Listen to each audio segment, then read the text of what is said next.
Sabine Dell'Omo. NDP Summit is part of my regular agenda since it basically was introduced because, as already introduced, we have done a called Business to Society report, and I will give you a little bit an idea to what that is about and what Siemens basically does in the context of the National Development Plan. And why is that so important for us? Because we believe that business has to look beyond the normal agenda which we have in the ordinary course, what is, productivity output, but also on the other hand, short-term financial goals, specifically driven often by investors in our companies and looking at company setups. Often you have the pension funds or whoever else takes shares in your entity, and they basically, in return, want to have a quick return for their investors or their customers.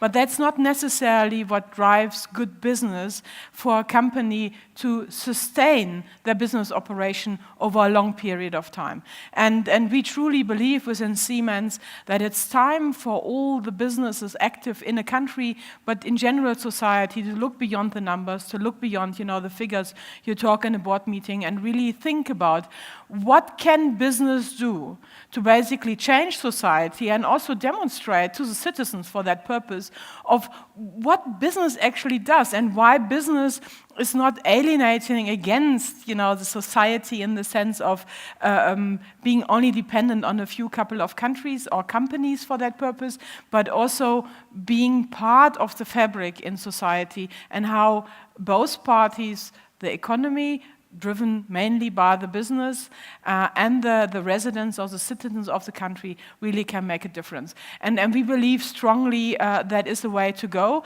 And it's also underpinned, and if you want to read that up, or the Fortune 500 CEOs of the world have done a survey around what they feel why business to society or the engagement of executives in the context of being part of complex social questions to be answered is so important. And if you think 20 years backwards, that would be a discussion we would not have, because it would be only about performance, top-line growth, and at the end of the day, productivity, and everybody who doesn't feed into that context would basically be not part of that story. So hence, we will strongly believe that that is the way to go, and I will tell you and show you what we are doing to make clear that we are not just talking about it, but we are actually doing it.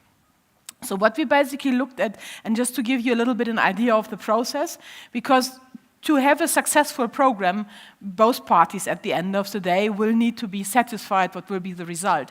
So we looked at what is important for Siemens. For Siemens is definitely growing the top line, but also seeing, what feeds into our pipeline specifically when we talk about where do we... Does it work? No. I showed that way. Where do we basically get skilled resources from? So education, a very important part for us, not only training our own people, but also training broader societies, and I will show you an example later on as well, where we will go far beyond what business normally would do in order to make sure that education is given to the country of South Africa. But on the other hand, we also looked at what matters to South Africa, and when we embarked on our so-called Business to Society program, we had the fortune that the NDP, as a Vision 2030 of the South African government, and here a political plan of all parties involved, basically was published, and we thought that would be a good story to basically align ourselves and demonstrate over the period until 2030 what is our story. So hopefully you will track us for a very long time to see and how we improved and how South Africa improved in that context.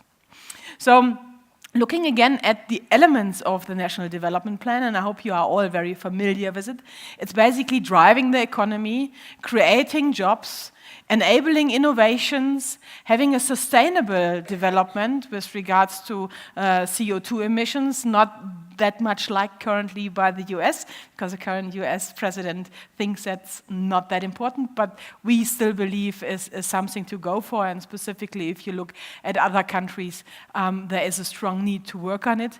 But then you also have, and this is very important for South Africans, improving the life for all South Africans, not only for a selected few, but on the other hand, also very strong agenda, which is currently also again in the press, specifically after the mining charter has been released, is the transformation of the economy into an equal economy of all people participating equally. So these elements we took and we said, okay, if I look at it, what can we do on the business side and what is actually our current contribution? So 2 years ago, what we did, we basically did an assessment for all these 6 pillars and said, what is actually Siemens doing? What is our contribution? Are we actually relevant for South Africa? And so if I take one of the aspects, for instance, the first box, you will see the GDP contribution. So we basically looked at what is our contribution to GDP? What would happen if Siemens would not be in South Africa? It would be 6.8 billion less GDP contribution, because that's what we basically give to society in that context. Yes, predominantly driven by the customers of the country. Maybe somebody else will pick it up, but we are proud about it because that's our contribution, what changes South Africa. Then we looked at how many people do we employ. We looked at what is basically the contribution when it comes to, for instance, energy production. How much of the energy we produce in South Africa is basically driven by Siemens technology? We wanted to know. So, and you will see that more than 50% of that energy basically has a significant portion of Siemens technology, and in total is 31 megawatt of capacity which is available here in the country, which basically is driven by the technology of Siemens. Then we wanted to know specifically on the environmental impact, what do we do, where do we stand, and how much CO2 do we produce by just being, operative, producing the 6.8 billion GDP to South Africa? How much water consumption do we have? And what do we do to improve life, specifically also via our technology, specific in the healthcare environment? How many people are treated through medical equipment by Siemens, an MRI, a CT, but also often simple analysis of blood gas or HIV tests, where we basically produce the reagents and then basically analyze the test result in one of the machines. And we wanted to know, what do we do in order to transform the society to be more inclusive, and here specifically our empowerment levels.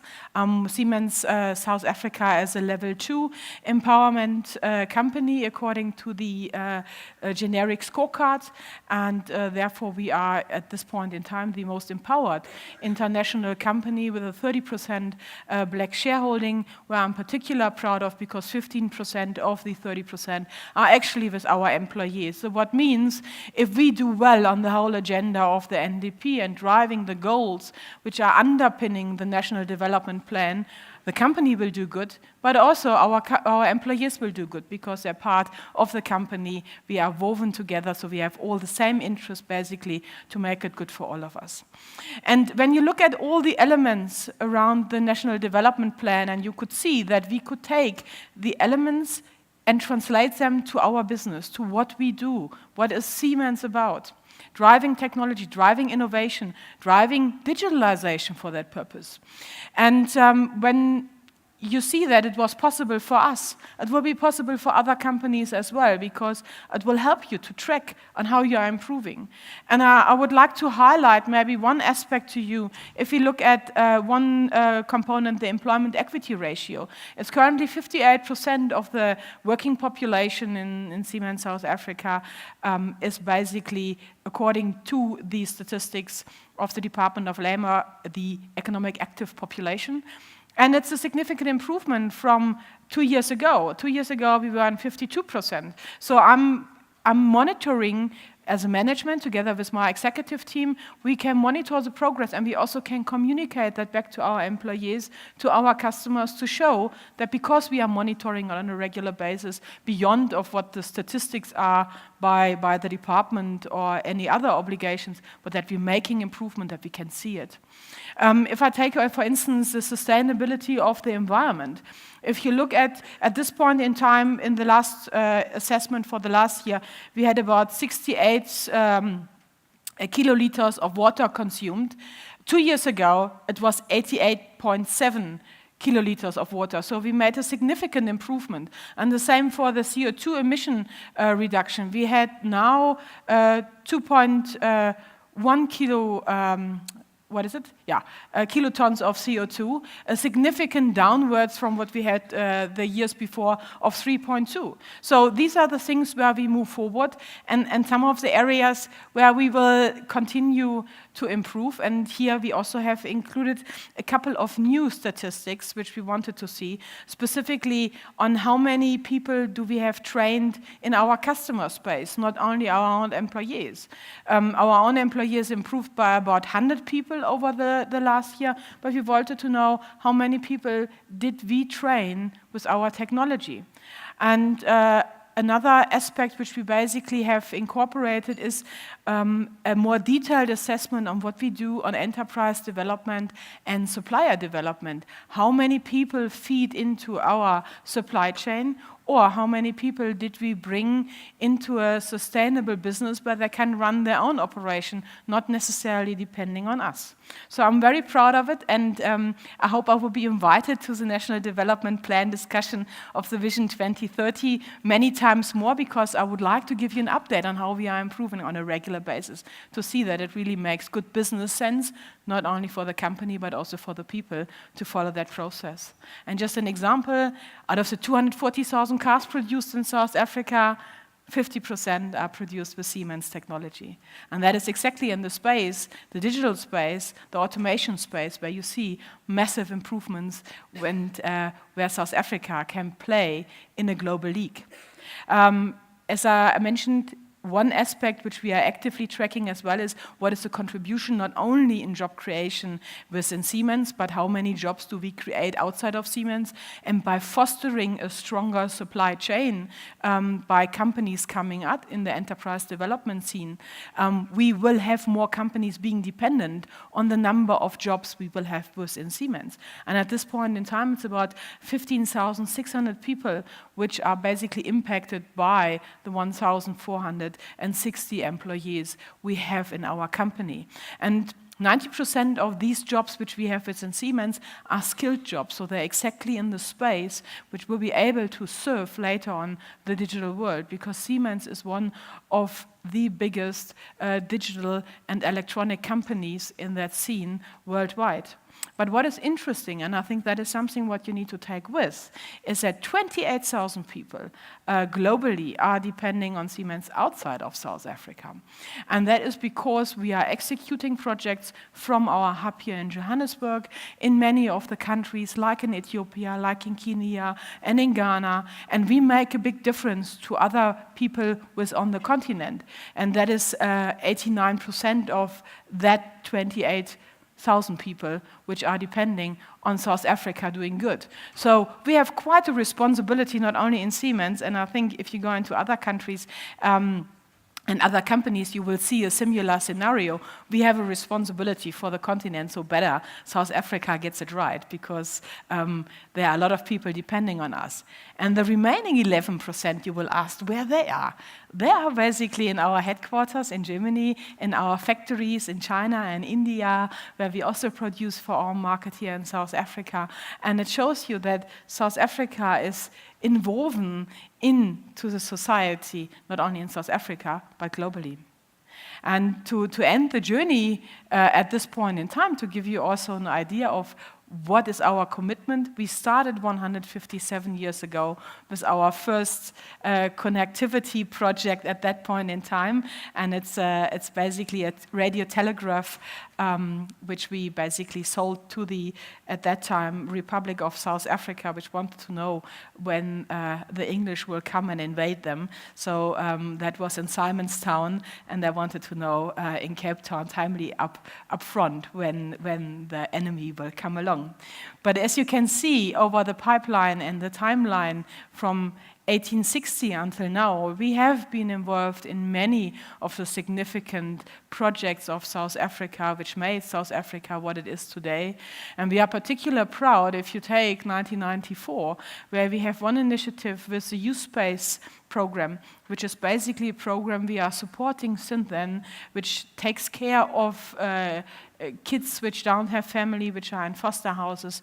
And I'm particularly proud about that because we have taken that program far beyond and have made them basically part of our family. These kids are, if they are capable of, are basically sourced into our workforce. They get educated by us, and we make sure, that's a story, not only doing good in the context of helping somebody to reach 18 years and then do what, but rather have an answer for them and have them part of our Siemens family, and so be able to avoid any of the hardship they had in their life for hopefully their children. So I'm particularly proud about that. And then we have one flagship, and as I said before, what Siemens does beyond technology. Yes, we build power plants, we are in the rail automation, but beyond technology, we also try to support the society of South Africa. And here specifically the Mvezo School, Mandela School in Mvezo. It's a high science and technology high school which we have built in the birth village of Nelson Mandela for 750 learners. It's a flagship project in a region, specifically in the Eastern Cape, where education is a big problem, and you will know that when you read the newspaper, when the matric results come out, that the Eastern Cape are particularly bad in scoring. And we had a pass rate in our first matriculants, which we produced out of our school this year, a pass rate of 78%, which is really fantastic for a governmental school in the Eastern Cape. And I can say I'm very, very proud that Siemens was part of the story for these kids which made it to matric. And here we are. And just to give you a last idea of where Siemens plays is specifically beyond what our core aspects are, and we are really thinking about how can I source the next generation of youngsters into my workforce, which have then an understanding of science and technology and make a difference.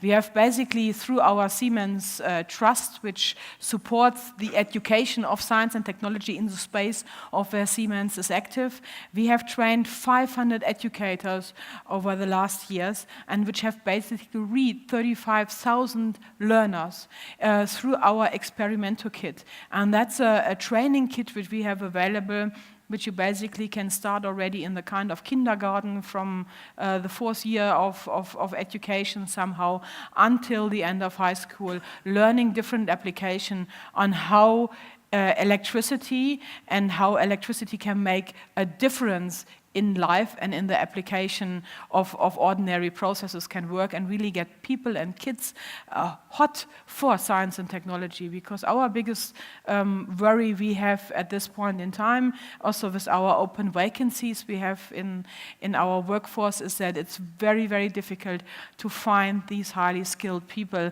independent of where they are coming from and what the background is. But it is a big challenge, and we would like to make a difference to make sure that in future that hasn't happened. So, and I'm looking forward to report in a year's time what our improvements are, and take it personally, because the National Development Plan is not a political agenda only, it's about all of us. We all have to pull up our socks in that context. We have to make it happen, because it is only working if business and society will work together for the good of both of them. I would like to thank you so much for listening to me and the story of Siemens, and I wish you a successful conference. Thank you. Thank you very much indeed. Vision 2030, the National Development Plan. It's our future. Let's go for it, man.